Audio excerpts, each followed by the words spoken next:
સ્વાગત છે તમારું સાયન્સીસ નોલેજ હબમાં. તો આપણે છે એ ધોરણ 7 વિષય વિજ્ઞાન અને ચેપ્ટર નંબર 8 પવન, વાવાઝોડું અને ચક્રવાતની છે વાત કરતા. તો ગયા પાઠમાં છે આપણે અટકેલા કે હવા છે દબાણ કે સમૂહ છે પ્રયોગ પણ આપણે પ્રવૃત્તિ આપણે છે જોઈએ.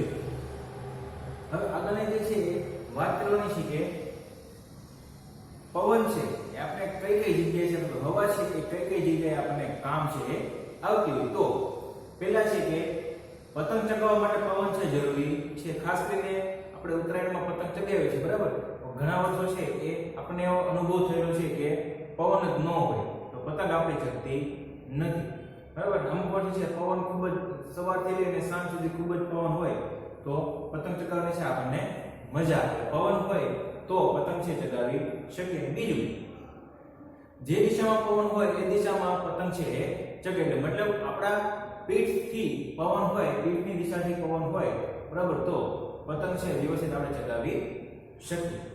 ખ્યાલ આવ્યો? એટલે પતંગ ચગાવવા માટે પવન છે જરૂરી છે, હવા જરૂરી છે. બીજું, શઢવાળી હોડી છે આપણે જોઈએ, ચિત્રમાં જોઈએ શઢવાળી હોડી, બરાબર. એ હોડી છે એ શઢમાં જે પવન ભરાય, પવન જે દિશામાં હોય એ દિશામાં છે શઢમાં પવન ભરાય, હોડી છે સરળતાથી ચલાવી શકીએ. બીજું, ત્યારબાદ છે કે એક આપણે અનુભવ સામાન્ય થયેલો હોય. કયો અનુભવ?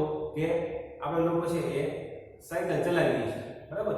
સાયકલ છે એ ચલાવીએ એટલે જો આપણી છે પીઠની દિશાથી પવન હોય, બરાબર, આપણે જે દિશામાં જઈએ એ દિશામાં પવન હોય તો સાયકલ છે આપણે સરળતાથી ચલાવી શકીએ છીએ. આવો અનુભવ આપણે થયો. જો સામેની દિશામાંથી પવન હોય, બરાબર, તો આપણને શું થાય? સાયકલ ચલાવવામાં થોડી મુશ્કેલી થાય. સાયકલ છે એ ચાલે કરે પણ વધારે ઊર્જાની છે એ સાયકલના પેડલ છે એ આપણે વધારે બળપૂર્વક મારવા પડે. કેમ? કેમ કે આપણી સામે દિશામાં પવન છે દબાણ કરે એટલા માટે, બરાબર. તો હજી એક ઉદાહરણ છે કે સાયકલની ટ્યુબમાં છે એ જો ચોક્કસ આકાર આપવો હોય સાયકલની ટ્યુબને, તો આપણે અંદર છે હવા ભરવી પડે. ખ્યાલ આવ્યો? એટલે ચોક્કસ દબાણની જો હવા ભરી આપણે તો ટાયર છે એ ખુલે ને આપણે સાયકલ છે વ્યવસ્થિત ચલાવી શકીએ. પણ એની જગ્યાએ જો એની ટ્યુબમાં છે વધારે હવા ભરાઈ જાય તો ટ્યુબ છે શું થાય છે? ટ્યુબ છે એ ફાટી જાય. શા માટે? તો આપણે જે ટ્યુબમાં હવા ભરીએ છીએ, બરાબર, હવે એ હવા છે જો પ્રમાણ કરતા વધી જાય. ખ્યાલ આવ્યો? હવે એક વસ્તુ સમજો તો આપણે ઘરે કોઈ નાનીથી બરણી કે નાનીથી બોટલ છે પાણીની, એ પાણીની બોટલ છે એમાં પાણી ક્યાં સુધી ભરાય? તો જ્યાં સુધી છે એ બોટલ છે સંપૂર્ણ ભરાઈ જાય ત્યાં સુધી. પછી વધારે આપણે પાણી નાખીએ તો શું થાય? બોટલ છે એ છલકાઈ જાય, પાણી છે એ બહાર નીકળી જાય. ખ્યાલ આવ્યો? સેમ અહીંયા હવે જ્યાં સુધી ટાયર ટ્યુબની અંદર જે હવા ભરાવાની ક્ષમતા છે ત્યાં સુધી હવા છે ભરે, બરાબર. હવે એમના કરતા વધારે ક્ષમતા કરતા વધારે હવા ભરીએ તો શું થાય? ટ્યુબ છે એ ફાટી જાય. તો વધારે હવા છે એ ભરીએ તો દબાણ છે વધે અને ટ્યુબ છે એ ફાટી જાય. શા માટે? જવાબ શું આવશે? હવા છે એ ક્ષમતા કરતા વધારે દબાણથી ભરાય છે એટલા માટે. બીજું તો કે રસ્તા પરના બેનરો છે તો ધ્વજ છે એ પવનના કારણે છે એ ફરકે છે અથવા તો લહેરાય છે. કોઈ જગ્યાએ કપડાં છે એ આપણે સુકવે છે ધાબા ઉપર, બરાબર, તો એ ખૂબ જ પવન હોય તો કપડાં છે ઝડપે સુકાઈ જાય, બરાબર. જો પવન ન હોય તો કપડાં છે સુકાતા વાર લાગે. કેમ? કેમ કે પવનના કારણે છે એ પાણીનું છે બાષ્પીભવન છે થાય એટલા માટે. એટલે આ રીતે બીજા છે ઉદાહરણ છે યાદી બનાવવાની છે અને બુકમાં છે એ લખવાની કે પવન છે આપણે બીજી કઈ કઈ જગ્યાએ છે ઉપયોગમાં આવતો હોય. આટલી વાત પૂરી થઈ. હવેની છે આપણે આગળ છે પ્રવૃત્તિ કરી હતી ગયા પાઠમાં કે ટીમના ડબ્બા વાળા, બરાબર. તો એમનું છે એ ફરી વખત રિવિઝન કરી લઈએ કે શા માટે ડબ્બો છે સંકોચાય છે. તો એમનું કારણ એ છે કે ટીનના ડબ્બામાં છે આપણે ગરમ વરાળ હતી અને ઢાંકણ છે બંધ કરેલું. ખ્યાલ આવ્યો? તો ઠંડુ પાણી નાખતા છે અંદરની વરાળને અમુક ભાગ પાણીમાં રૂપાંતર પામે છે. મેં કીધું આગળ કે ગરમ હવા છે એને ઠંડુ પાડવા માટે આપણે શું નાખીએ છીએ? ઉપરથી પાણી, બરાબર. અને હવા છે ઠંડી પડે તો હંમેશા પાણીમાં રૂપાંતર પામે. ત્યારબાદ હવે પાણીમાં રૂપાંતર પામે અમુક ભાગ તો ડબ્બાની અંદરનું છે દબાણ શું થાય છે?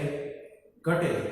ડબ્બાની અંદરનું દબાણ છે ઘટેલું છે તો ડબ્બાની અંદરનું દબાણ ઓછું, જ્યારે બહારથી ડબ્બા પર લાગતું દબાણ છે વધારે હોય છે.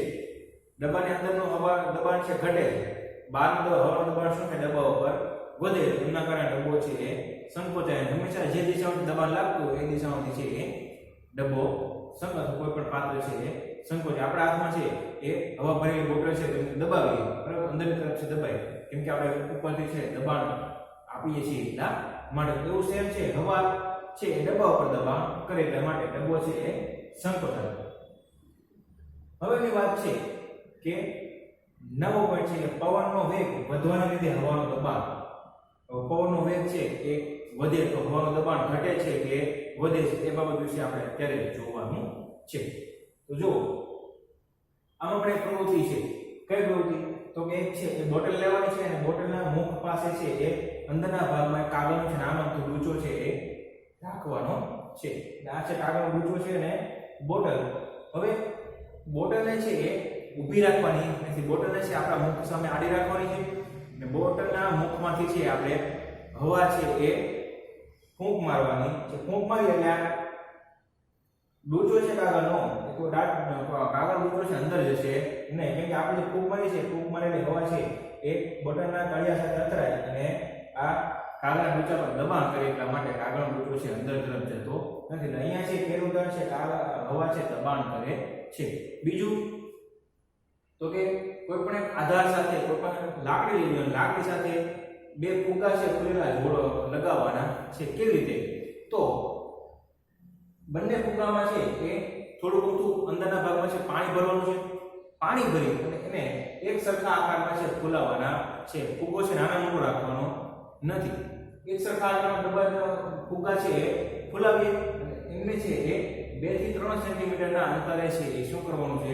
બાંધવાના છે. વધારે અંતર રાખવાનું નથી. એટલે 2 થી 3 સેન્ટીમીટરના અંતરે છે લગાવી અને પછી વચ્ચેના ભાગમાંથી જે ફૂંક મારવાની છે. તો ફૂંક મારી એટલે શું થશે? આ જે ફુગ્ગા છે એ એકબીજાથી નજીક આવશે. કેમ?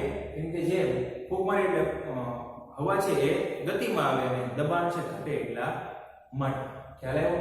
એટલે આ પ્રવૃત્તિ આપણે દર્શાવે કે દબાણ છે એ અહીંયા શું થાય? ઘટે છે. હંમેશા ગતિશીલ હવા છે એ હવાનું દબાણ શું કરે? ઘટાડે. ત્રીજી પ્રવૃત્તિ છે કે 20 થી 30 સેન્ટીમીટર લાંબી કાગળની પટ્ટી લેવાની છે, બરાબર? તેમના એક છેડાને બે આંગળીઓ વચ્ચે પકડીને ફૂંક મારવાની છે. અહીંયા જોયું કે 20 થી 30 સેન્ટીમીટર લાંબી છે કાગળની પટ્ટી અને એમને છે એક છેડાથી બે આંગળીઓ વચ્ચે પકડવાની છે. આપણે આકૃતિમાં દર્શાવ્યું છે, બરાબર? એ રીતે પકડી અને મોઢા સામે રાખવાની છે.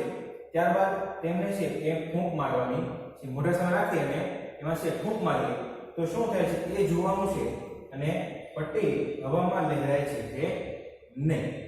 આ વસ્તુ છે એ આ પ્રવૃત્તિ છે એ કરવાની છે. હવે એ પટ્ટી છે આપણા હાથમાં છે, ફૂંક મારતા નથી તો ત્યાં સુધી શું થાય છે? ત્યાં સુધી એ પટ્ટી છે એ લહેરાતી નથી. જ્યારે આપણે ફૂંક મારી એટલે પટ્ટી છે હવામાં શું થાય છે? લહેરાય છે. કેમ? કેમ કે એમના ઉપર છે હવાનું દબાણ ઘટે એટલા માટે. પટ્ટી જે છે એ હવાનું દબાણ લાગે એટલા માટે લહેરાઈ શકતી નથી. જેવો ફૂંક મારી એટલે ગતિશીલ હવા છે શું થાય? ગતિમાં આવે. પવન લાગે એટલે દબાણ છે એ ઘટે. દબાણ ઘટે એટલે પટ્ટી છે એ લહેરાઈ શકે. ધ્વજમાં પણ આવું છે. હવે ધ્વજ છે એ લહેરાય છે, બરાબર? શું કામ? તો કે એમના પર છે પવન લાગે એટલે ધ્વજ છે હવામાં ફરકે, બરાબર? પવન પડી જાય એટલે ધ્વજ પણ સાથે શું થાય? લહેરાવાનું બંધ થાય છે. કેમ? જેમ ધ્વજ પર છે એ પવન લાગે એટલે હવાનું દબાણ શું થાય? ઘટે. હવાનું દબાણ ઘટે એટલે તરત જ છે એ લહેરાવાનું શરૂ થાય. તો પવન નથી તો દબાણ શું થાય? પાછું વધી જાય. એટલા માટે ધ્વજ લહેરાઈ શકતો નથી. ખ્યાલ આવ્યો? એટલે આ રીતે છે ગતિશીલ હવા છે એ પવન કહેવાય. પવન જે છે એ વેગ હવાનું દબાણ છે એ શું થાય? ઘટાડે છે. એટલે આ વસ્તુ છે ખાસ યાદ રાખવાની. આગળનો ભાગ છે એ નેક્સ્ટ લેક્ચરમાં આપણે જોઈશું. ખાસ કરીને ચેનલને લાઈક, શેર અને સબસ્ક્રાઇબ કરવાનું ભૂલતા નહીં. આભાર.